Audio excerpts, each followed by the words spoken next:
All right, now this is from New Scientist. Speaking of weird stuff, check this out. This is nuclear reactions at Chernobyl. Everybody remembers Chernobyl, everybody's favorite nuclear meltdown.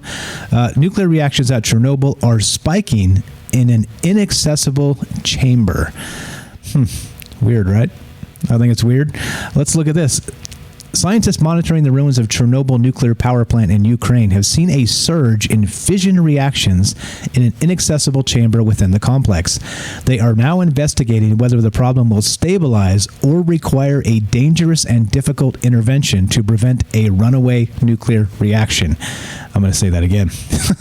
They are now investigating whether the problem will stabilize or require a dangerous and difficult intervention to prevent a runaway nuclear reaction.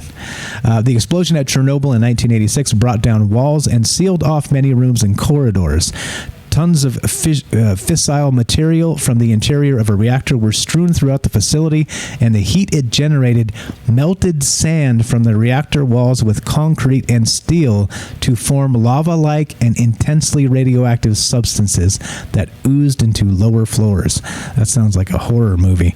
One chamber, known as Subreactor Room 305/2, is thought to contain large amounts of this material, but it is inaccessible and hasn't been seen by human or robotic eyes since the disaster.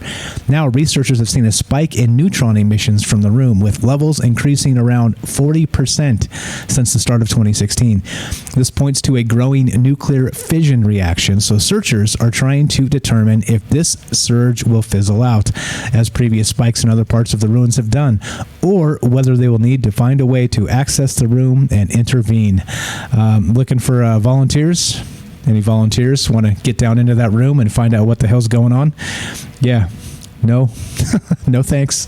No thanks. If you guys remember, a lot of the Chernobyl stuff in the very beginning was rife with that, right? They were sending people to do some work knowing it was deadly radiation, and they were just, murdering these people.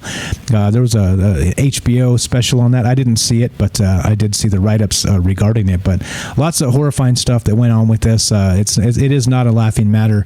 But if it's these things are spiking in this inaccessible chamber, well, a runaway nuclear fission seems bad. Is that bad? I think less bad, more bad, more. Let's say that's more bad, not less bad. That's more bad.